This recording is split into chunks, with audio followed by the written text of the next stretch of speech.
You're a mum, you're a mum, you're a busy mum. Come listen to the Busy Mum podcast. Life hacks and inspiration for the busy modern mum.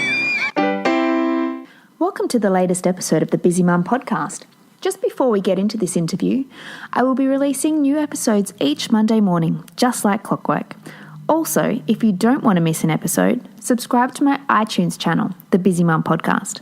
I'm also on Facebook and Instagram. Just search The Busy Mum and you should find me there. Now, a word from our sponsor. Do you find that you hop in the shower, you're enjoying the lovely hot water dripping down all over your body, relaxation, no interruptions from the kids, and you think, yeah, I'm going to shave my legs now? You just pick up your razor and it's in just the most rubbish condition. It's rusted, it's full of soap scum or shaving cream, or even your husband has grabbed it and shaved his face and not cleaned it out. Gross. But you clean it out a little bit, you give it a go, and you end up cutting your legs, and now they look worse than when they were just a little bit hairy. Well, now thanks to Pins, the latest and greatest women's leg shaving company, you can have them delivered straight to your door. New razors all the time. But not only do they have razors with 6 blades plus 4 extra cartridges in the pack, but they also have a clear shave gel, which is slippery as hell and moisturizes to boot. The gel also allows you to see exactly what you are shaving, which is great for those pits and private bits. I've been using them now for at least 6 months and am loving it. Check them out at www.pinnspins.com.au. And don't forget to use the Busy Mum podcast code, Busy Mum, to get 15% off your first purchase. So welcome to the Busy Mum podcast, Amanda. How are you this afternoon? I'm well, thank you for having me. No worries. Thank you so much for being on the show. And just tell me a little bit about yourself. God, where do I start? So I'm 43 and I'm a mother to 3 kids. I have a 9-year-old son, a 7-year-old daughter and a 5-year-old daughter. Qualified teacher, got a master's in counselling. At the end of last year, came out to the world that I'd had a 20-year eating disorder. And that sort of spurred me on to create a movement for mothers that have food and body image issues that also have daughters, because I was realising the impact I was having on my daughter and the impact my own mother's dieting ways had on me. So I'm lots and lots of things. You are. All rolled up. What made you come out of your shell and start talking about your story? What was the push? Well, I guess it had been building up for a little while because, it's having bulimia really requires you to be quite secretive. And you know what it's like when you go to the bathroom and you've got kids. They're there the next moment. So I used to have to be very organised with how I managed everything. And I just got to a point where I knew that the older they got, the greater the chance was that I was going to be caught, and I was not prepared to have that happen. And then one night last year I was at a presentation, a parenting presentation, and at the end of it a parent asked, what do you do when your young child thinks she's fat? And there was something about that question, and I went home that night and I sat down with my husband and I said, I have an eating disorder and I need to get it sorted because I'm impacting the kids, and I said I need your support. 2 days later, sat down, told the GP that I'd had an eating disorder for 20 years, and the following week I was sitting down with an eating disorder therapist. Mm-hmm. So, it was many things. I was eating low carb, high fat, and she was 6 at the time, she had stopped eating pasta because I wouldn't eat pasta, and she would leave the bottom of her pizza and only eat the top because that's what I was doing. And our kids mirror our behaviour, and I knew that I was putting her at increased risk by leading the life that I had. And I wanted my kids to grow up with a normal relationship with food, but how do you do that when you don't have one yourself? So, I think there's many women out there that don't have a normal relationship with food. Yeah. Absolutely. Yeah, I agree. And I feel like the diet industry has gotten really smart, and they realise that people are starting to question things. And so they've changed the terminology. So instead of a diet, they call it clean eating, or they call it whatever it is. But anything that makes anything that leads to an element of guilt, I think, sets us up the wrong way. There's no dirty food. You're not a bad person if you have chocolate. So I think everyone's doing the best job they can, but unfortunately there are a lot of people thinking they're doing the right thing that are still really impacting the relationship that their kids will have around food and their bodies. So what's one thing that you've changed, or even what your coach has been telling you around food? Like, what is the main thing like that us as parents, and I've got 2 daughters, should be doing with our daughters around food? Like, what should we be teaching them? Well, you know how we're sort of encouraged to tell our kids to finish their meal at the end of every night. And so there's a real push for finish your dinner and you can have your dessert. You're not going to get dessert until you finish your dinner. Well, what I do now in my home is that I encourage my kids to listen to their bodies. So we're born with an innate sense of hunger and fullness. Babies turn their heads when they've had enough milk. Toddlers won't take the big piece of chocolate cake if they genuinely don't feel like it. But we help our kids unlearn all of that. So now when my kids say, I'm full, I've had enough, I say, good on you for listening to your body. Your dinner will be there if you get hungry again later. And I leave the dinner there until 7 o'clock at night when we clean the kitchen. Yeah. You have to be really firm on that one. But I no longer encourage them to eat when they're not hungry, because I think they have to be able to say, you know what, I'm full. Yeah. And that be okay. So what happens when they get smarter and they're saying, I'm full, and then you take the plate away, and then you've washed it all, and they go, now I want dessert? Yeah, no, the plate doesn't go away until we go upstairs. Yeah, okay.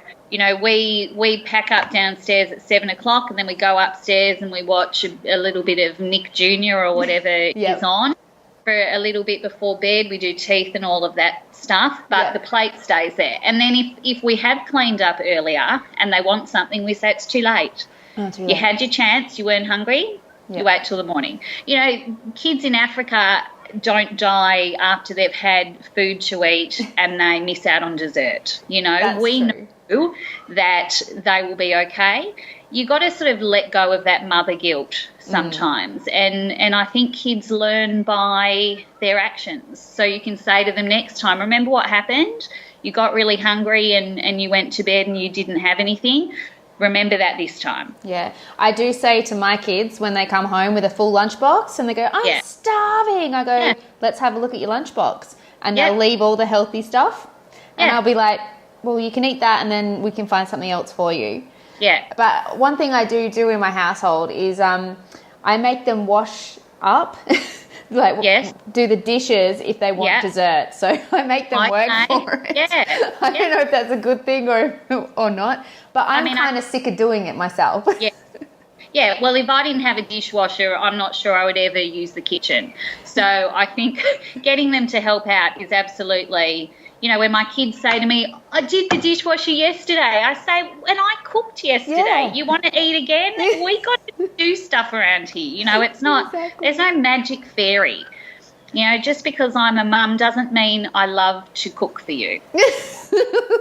True. That's so true. It is very true. It's like I washed the dishes up last night. Why do I have to do it again? It's like, well, I clean your clothes every day. I don't wear them. Why should I be doing it? Exactly right. So you do it because you've lived another day. Yeah, exactly. So because you've come out and you're now trying to correct your ways, you've actually written a book.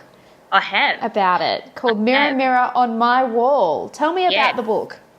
So the book came from a place where I guess, I tell my story in the beginning and then it's based around me, you, them and us. So your story will be whatever it is, and then understanding the impact that you're having on your children. And then the them component looks at statistics and things that you can do to help your children develop a positive body image. And the us is a global, a call to action. We have to do things like ban diet talk in our homes and encourage the people around us to make little changes. It's the way we greet each other.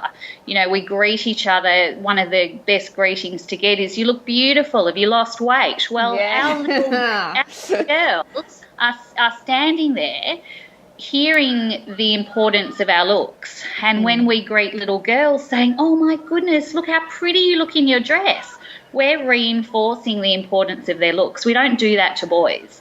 And so the book is really encouraging people to create change one mother at a time, for one daughter at a time.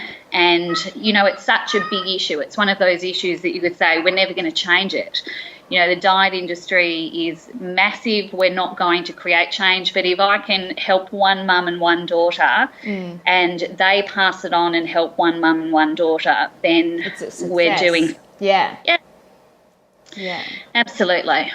Wow. Absolutely. So how long did it take you to write the book? I'm really intrigued about people that write books, because I really would love to write a book myself. Yeah. But it's, where do you start? What do you write? Obviously, you've written on a topic that's really close to you. Correct.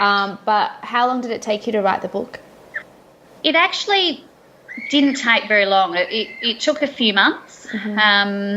And I think because the topic was me and it was something that I was so passionate about, it was really easy to sit down and just do 2,000 words and then do another 2,000 words. And, it didn't take that long. Okay. So at the end of last year, I had gone to the school that I was working at to say that I was going to start blogging over the holidays, and I told them a little bit about what I was doing with the Mirror movement. And private schools own your intellectual property, I guess, and so they weren't comfortable with me blogging. So I had to make the decision then and there whether I was going to pursue something that I felt was really important or keep on the safe path of life and go on as things were. And so I resigned that night. Wow. And that gave me a lot more time to write. Sure did. Yeah. So the start of this year, I was just busy writing, and the process of I self-published, and that process was great as well. There wasn't a huge amount to change. I think I've always considered myself to be a decent writer, so that was good. But if you want to write a book, you got to just do it. Yeah. Just open your laptop and let it spew out, because there's a book in everyone. I think there is, definitely. And you've also done, you said you created some prototypes of positive body image dolls. What's that about? Yeah, so I'd had this idea quite a while ago, but there was one night earlier in the year that my two daughters were in the bath, and I was on the couch in the other room, and I heard one say to the other something about how beautiful her Barbie's body was. And, I've sort of jumped up off the couch and I've gone in and I've said, you do understand you can never look like that. I said, if she was a real8 when you get out of the bath, I'm going to show you what she would look like. And we got that image up of Barbie's like 8 foot. Yeah, 10 foot tall. Just would not be able to stand still. And I said to her, don't think that that's beautiful, because that's not real. I said, Mummy's body is real. You're probably going to look like me. And don't they love that line? They go, what? Yeah. Well, it's better that they know that now, don't you think? Yes. Get over the shock when you're young.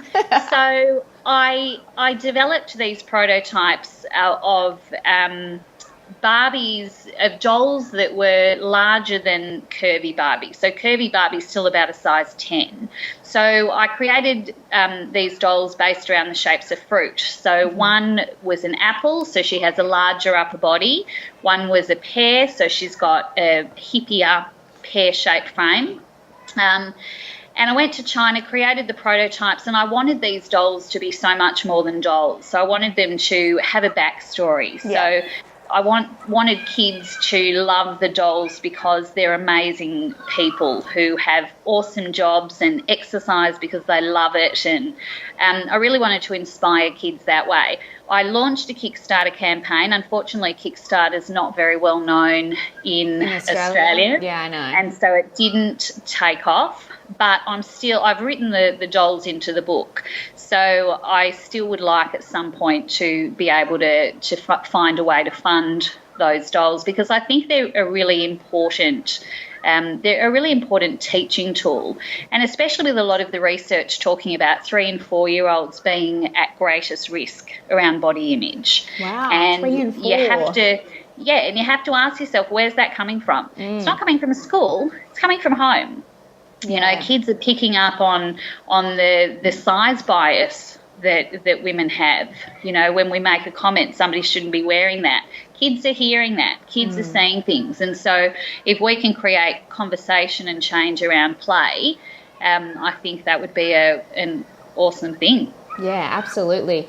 I know my kids were watching a lot of Dora when they were younger, not Barbie as much. Yeah. But I know Barbie has Barbie Life in the Dream House, which is a comedy, and I think it's more written for adults, to be honest with you, because I find that stuff really funny. The ditziness of her. Like, from my level, I get it, but maybe from a kid's level, they think, oh, that's what I should be aspired to, which is probably not the right message. But, just be careful of that. Yeah, for sure. It definitely seems a lot more aimed at teenagers. Not that teenagers would ever watch Barbie in the Dream House, but it's certainly above. Yeah. I agree with you. Exactly. So just describe for us a day in the life of you.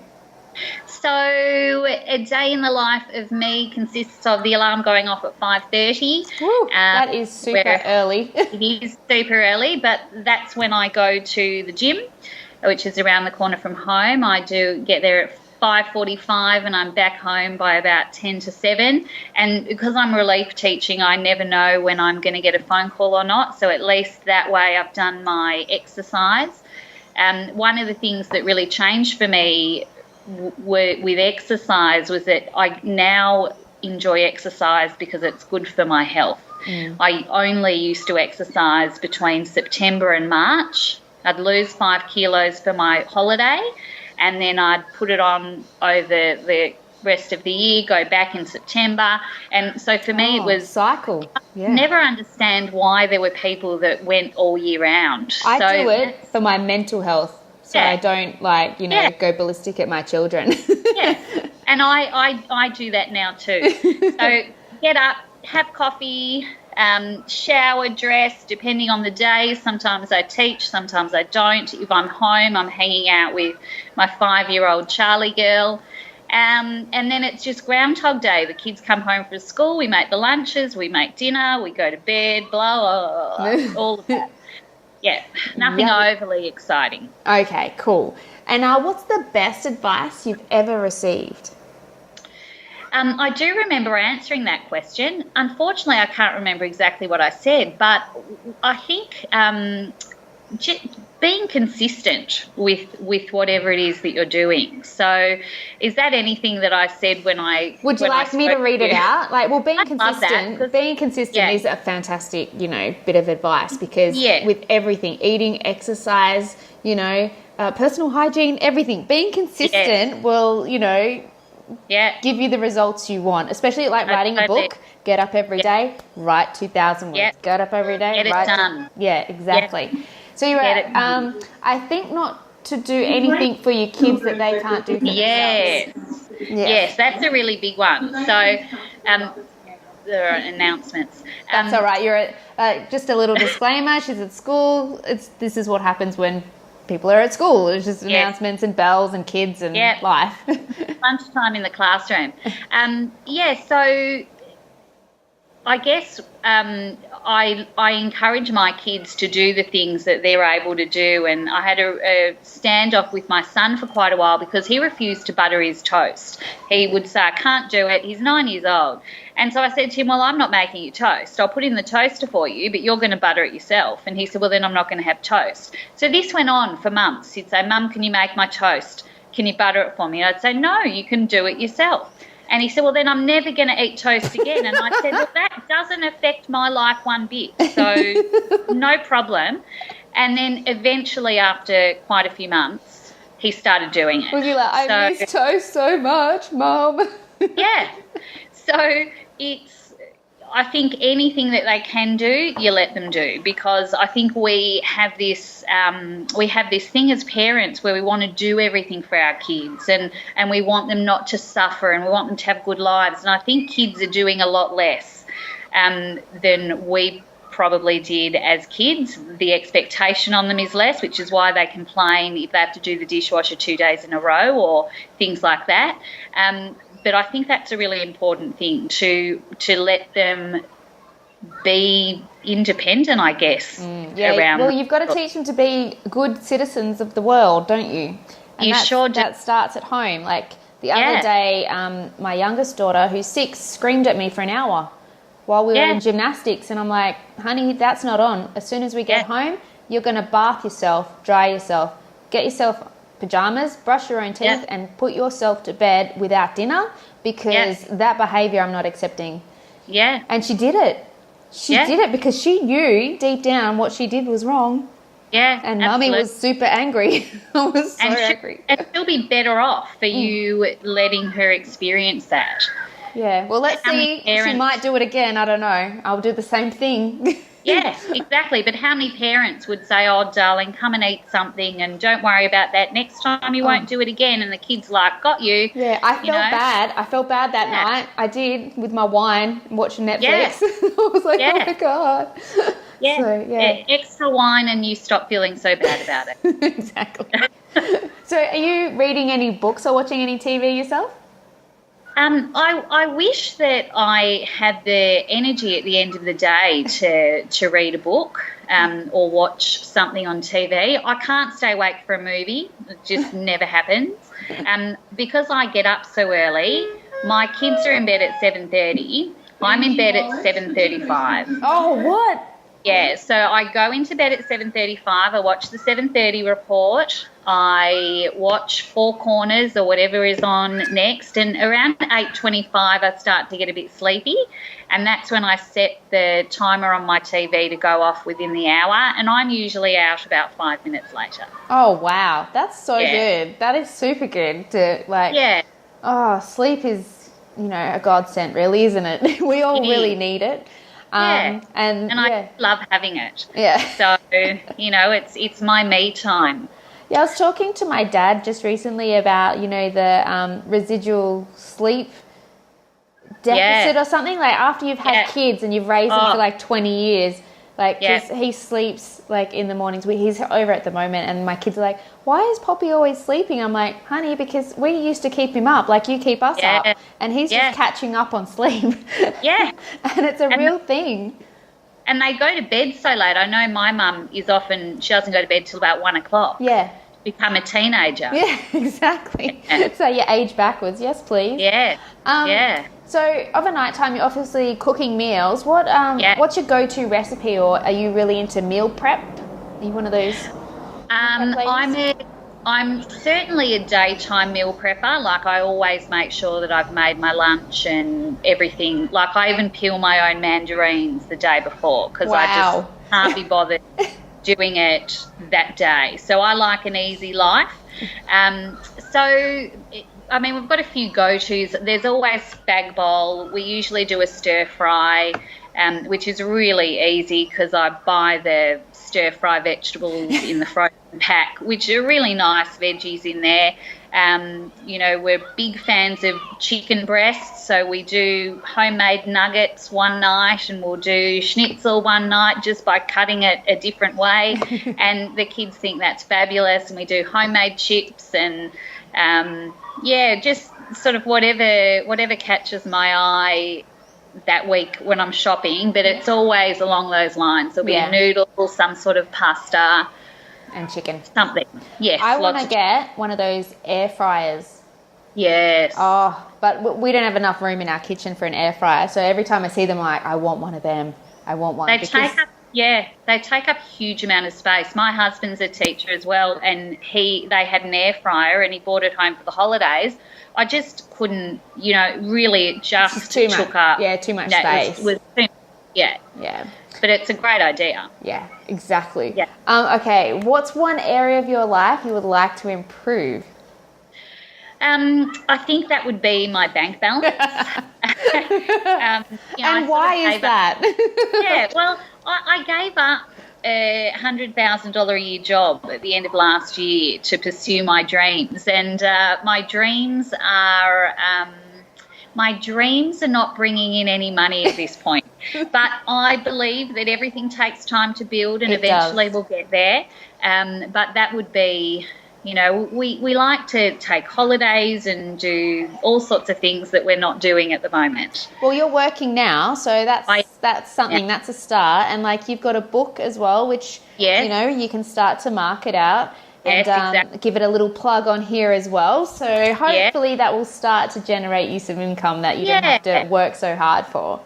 And I'm also starting to do some presenting, so hoping to get out and tell people my story and how I've changed my life and how they can help their daughters and sons develop a positive relationship with their bodies too. Yes, maybe you could do, I know there's a lady at my school and she does mindfulness classes before school activities, so maybe you could write a program about healthy body image that can be a little topic that you can take to the schools. Yeah, I'm actually developing a curriculum as we speak. There you go. So yes, that's certainly in the pipelines as well. Excellent. And I'll just go straight to the quick questions and then I'll let you go. So have you signed up to any websites recently that you actually find value in receiving their emails? No, because I find emails really annoying, and I don't know whether it's just me, but I tend to not really open any of them. So Jenna Kutcher, I signed up to her website. She became somebody big because she goes out with a very fit personal trainer in the States, and she's a curvy woman, and she posted a photo with him, and she got all of these messages from people saying, why would he be with you? And it went viral, and so she does a lot of stuff. So I started following her, but I'd never open her emails, unfortunately. Well, you're honest. That's good. Yes. What would you give your pre-baby? What advice would you give your pre-baby self? That it's okay that it's really hard. Yeah. I remember going to my first couple of mothers groups, and everyone was saying how good it was, and I was having the shittest time ever. and I said it's really hard, and when I said that, quite a few others said, yeah, it's really hard. So I think what you hope it's going to be and the reality are really different, and that's okay. It's okay not to love the job. Yeah. It's okay. It's okay. So it just gets worse anyway, so don't worry about it. It does. And you want to be with them all the time, and then you want to be away from them equally. So it's just one of those jobs. It is. And final question, what is the most useful baby item you had, and what's the most useless baby item you had? So I really loved a bumbo, those little seats, and they say don't do it, but I used to put Josh up on the bench, but I'd push him so he wasn't near the edge, and I would be washing dishes and he'd be sitting in his bumbo, and that was all really cool. The worst thing was probably the wipe warmers. I mean, I think, I don't even know what that is. Yeah, it warms the wipe before it touches the tush. I mean, really, that's where we start this cotton wool parenting. It's no, you can have a little bit of cold on your butt and you'll be fine, just like I was. Yeah. Hose them down in the backyard, I say. Yeah, if it's that messy, I'm all for that. Excellent. Well, it's been so good to speak with you today, Amanda. Thank you for being on the Jackee. show. Thank you for having me. It's been wonderful. No worries. Thanks for listening to the latest episode of the Busy Mum podcast. Don't forget to let your friends know and also subscribe to the iTunes channel and also my socials if you want to see what I'm getting up to. A brand new episode is out every Monday morning, just like clockwork.